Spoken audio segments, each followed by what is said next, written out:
Queda aprobada la ley de Bitcoin. I'm Stacey Marie Ishmael, managing editor of crypto for Bloomberg News. And this is Bloomberg Crypto, a daily Bloomberg iHeart podcast. It's Wednesday, June 22nd. El Salvador's millennial president, Nayib Bukele, is no tourist when it comes to Bitcoin. Last year, under his leadership, El Salvador became the first country in the world to approve Bitcoin as a form of legal tender. The diputados over here, they approved the Bitcoin law in the assembly. That means if you want to pay for something there, you have two currency options, Bitcoin or the US dollar. Since then, President Bukele has bought more than 2,000 Bitcoins using public funds. And whenever there's a particularly sharp decline in the crypto market, which happens pretty frequently, President Bukele is fond of tweeting that he's buying the dip and adding to those Bitcoin holdings. He doesn't appear to be stressed at all by the market volatility or by the drumbeat of international organizations, including the IMF, who've criticized his crypto decisions. Now, he's once again pitching a so-called Bitcoin beach in the coastal town of Zonte. Joining me today to talk more about the sustainability of El Salvador's Bitcoin strategy is reporter Mike McDonald. Mike, hello. Hi, Stacey. How are you? I am great. Well, so you have, for Bloomberg, been reporting pretty extensively on El Salvador's experiments with crypto and specifically Bitcoin. In one of the stories that you did for Markets Magazine back in April, you even sort of landed in the country and then spent the rest of your time there trying to pay exclusively in Bitcoin. Am I remembering that correctly? That's right. That's right. How did that go? Yeah, so it's not really that easy to spend Bitcoin widely in El Salvador is kind of what I found. You can find some places that accept it, but, it's not really advertised very widely among businesses. I mean, you kind of have to go from business to business and ask, do you accept Bitcoin? Do you not accept Bitcoin? Most of them will tell you no, that they're working on it. The problems were a lot of the businesses didn't have the infrastructure set up to accept it. They didn't have wallets to accept Bitcoin from customers. In some cases, there was no internet signal. So even if they do accept Bitcoin, there's no way for them to actually get the wallet to work because the internet signal is down. And there were some businesses that also told me that they didn't want to accept it because of the volatility, because they would receive $20 in Bitcoin today and it would be worth $10 in Bitcoin tomorrow or something like that. So it's not as widespread. There are some businesses that accept it. There have been a couple surveys out recently that show about 10 to 15% of businesses do accept Bitcoin in El Salvador. So it has caught on a little bit, but it's not that easy to really spend it. There are a lot of technical problems with the government's wallet, Chivo.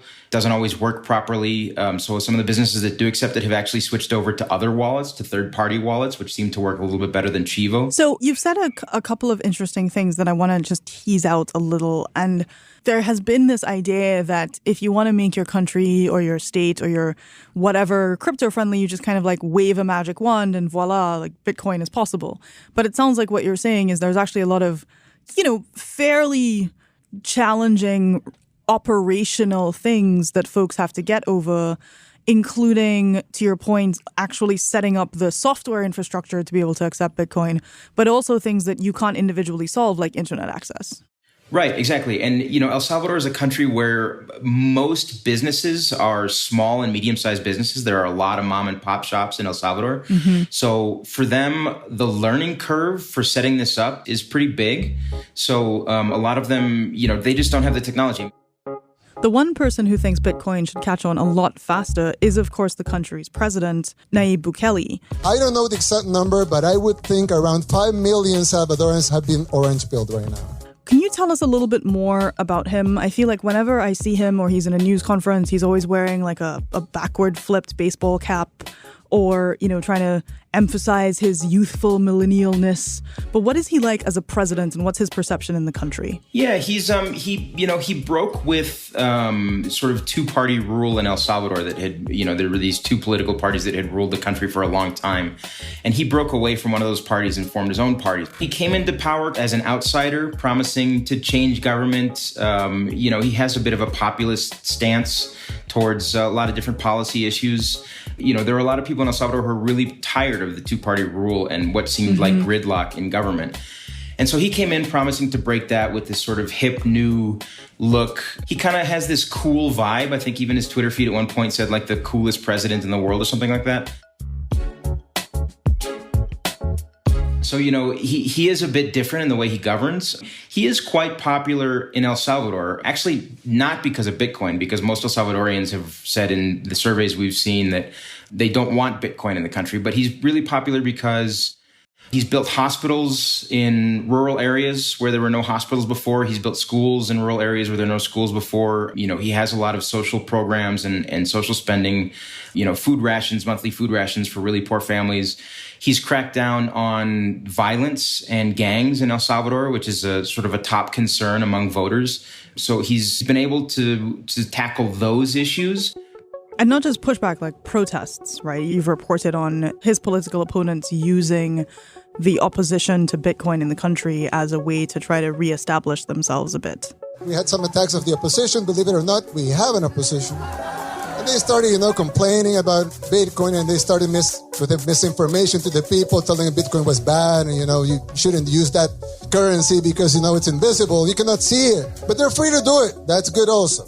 Free country. They can protest. They can, burn ATMs. Fine.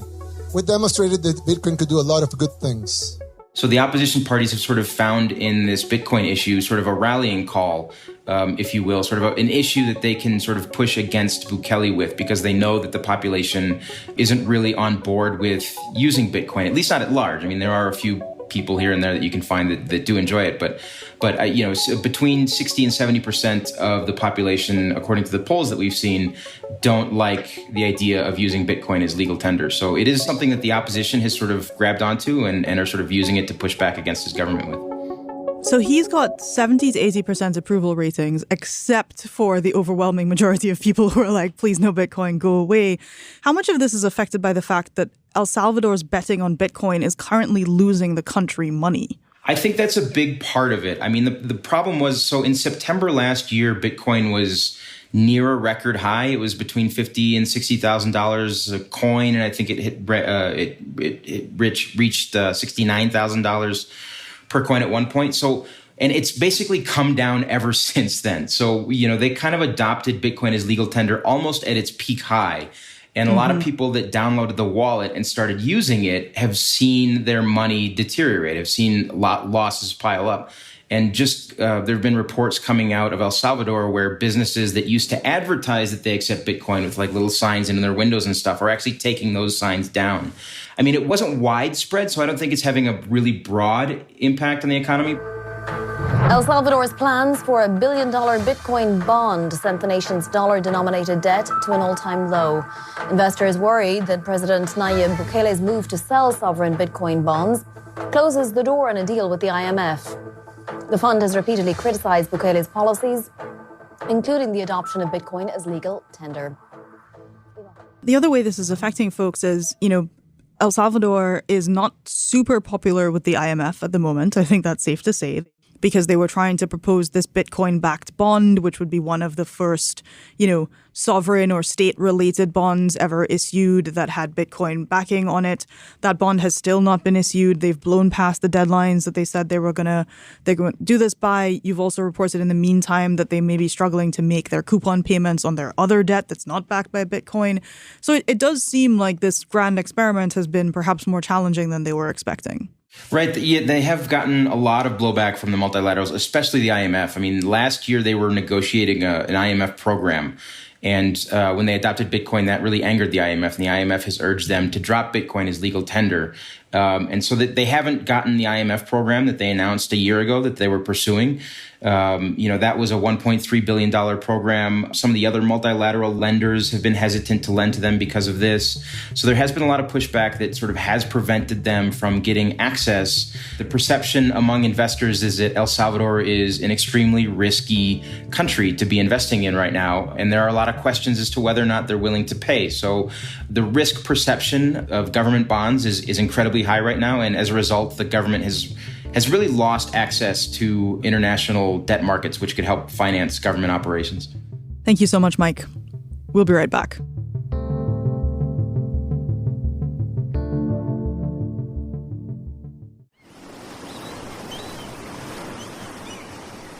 we're also going to talk about Bitcoin Beach. So, I'm really struggling and have been struggling with this El Salvador story for a while in that the macroeconomic fundamentals don't seem great. The crypto fundamentals don't seem great. Bukele's popularity, quite good, not so great when you introduce crypto into the equation, but he's plowing ahead with multiple different initiatives and does seem really personally committed to having El Salvador and Bitcoin always be associated in a sentence. Can you say a little bit more about what this supposed Bitcoin Beach is? Bitcoin Beach is sort of the pilot project where this all started. It was kind of a private initiative. It was a private donor that donated some money to this small little beach town in El Salvador called El Zonte. It's a really tiny town. It's popular with surfers because they have some pretty big waves there. But it's a small town with really small businesses, a couple of small hotels. And they started this pilot project around 2018, where they sort of launched their own Bitcoin wallet and tried to sort of incorporate Bitcoin into the local economy. And that's kind of where it all started. You go there and, the little, convenience stores will accept Bitcoin in exchange for, a can of Pringles and things like that. Or you can pay for a surf lesson in Bitcoin, with one of the local surf instructors. So Bitcoin Beach is kind of where it all started, and Bukele kind of wanted to take it nationwide from there. It's just this sleepy little town where this experiment began, and it sort of served as a pilot project for what Bukele is doing now. You are our ambassadors all over the world. When you post something on your Instagram account or on your Twitter, your Facebook, everybody that follows you, everybody that admires you, everybody that wants to be like you, will be seeing our country. And we'll be seeing our waves and our beaches, and we'll be seeing all of the things we have to offer. In a sense, would you say the pilot project has been more successful, perhaps, than the more widespread adoption? Because it does sound like if I can pay for my surf lessons in Bitcoin, but if I go into the capital and nobody will take my crypto, I might just hang out on the beach all the time. I mean, me personally, and I don't know what other people might do. Yeah, in a way it has been. I guess also because Bitcoin Beach is touristy and it's really popular with tourists. And there's this sort of whole marketing campaign that goes along with it. So there is kind of a draw for people who are really into crypto and Bitcoin to show up there. So on a small scale in a very tiny town like that, that's popular with foreign tourists that may be more adept at spending Bitcoin, it seems to work a little bit better. But when you expand it to a national scale and take it to places like San Salvador, which is a really large city with lots of different types of businesses, it doesn't really seem to work that well. But Bitcoin Beach, a lot of the businesses will take it there. You can buy pupusas, which are these little, corn tortillas filled with cheese in Bitcoin and at Bitcoin Beach. So, some of the small vendors there seem a little bit more comfortable with it. And some of the foreign tourists that come seem to be a little bit more comfortable with spending it as well. So it does seem to work a little bit better on a much smaller micro scale in a place like Bitcoin Beach. And there are a few different examples around the world of these, little crypto enclaves. Like folks may have heard of Zug in Switzerland. That's definitely one of them. There are absolutely pockets of San Francisco and Silicon Valley where, you can get Bitcoin or other kinds of crypto accepted for things. But El Salvador was supposedly the national model for how accepting a token like this at scale would work. And, from everything that you've been reporting and others have been reporting, it does seem that calculus may have been more challenging than they were expecting. But there are other folks who are like, yeah, but give it time, right? Which is always the conversation. It's been less than a year. Markets have been historically pretty volatile. There are other considerations at play, and some of those considerations that folks will mention is, particularly in many LATAM economies, is things like inflation. It's worries about the independence of the central bank, which is certainly an issue in El Salvador. Are you seeing other countries, even if they're a little bit worried about what El Salvador is going through, thinking about ways in which crypto might make sense for them? Yeah, we are in different ways. I mean, it's not always that countries are considering doing exactly what El Salvador did, which is adopting Bitcoin as legal tender. But there are, El Salvador is in kind of a unique position in that it's a dollarized economy, so it doesn't really print its own money. And so a lot of the inflation is imported from abroad, from the U.S. because they can't really control their own money supply. But, there are different countries. We've seen some countries in the Caribbean start to experiment with not necessarily Bitcoin and decentralized finance, but sort of actually centralized crypto, central bank digital currencies, stable coins, and things like that. There was recently a bill passed in Panama, which is also a dollarized economy, to sort of make Panama a more crypto-friendly environment and allow exchanges to come in and get licenses easily to operate there. Countries in Africa, we've seen move to adopt cryptocurrencies as legal tender.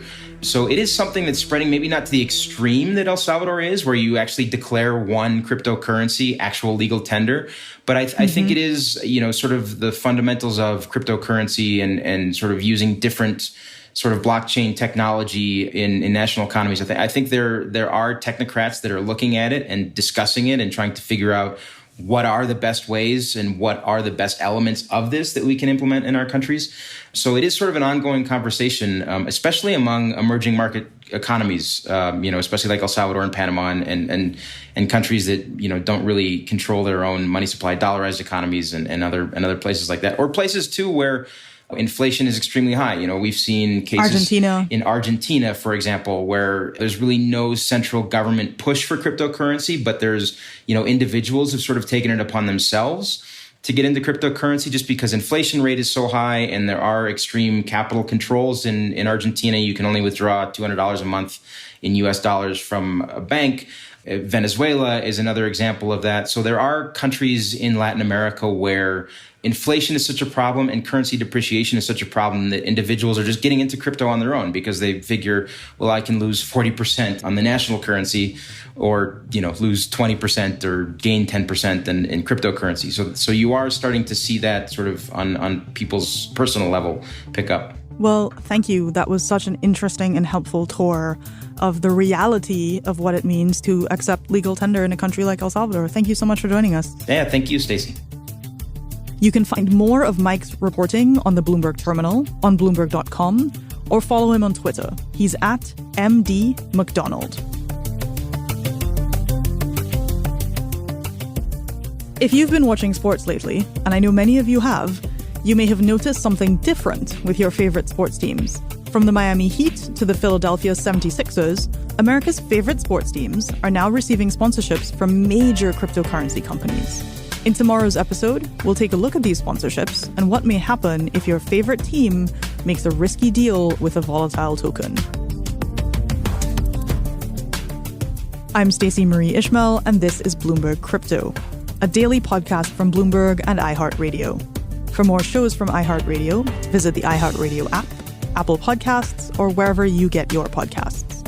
Email your questions, comments, and suggestions for the show to crypto@bloomberg.net. You'll find us on Twitter @crypto. The supervising producer of this episode is Vicky Vergalina. Our producer is Mohammed Farouk. Associate producer is Zanab Siddiqui. Desta Wonderad is our engineer. Original music by Leo Sidran. Bloomberg's head of podcasts is Francesca Levy.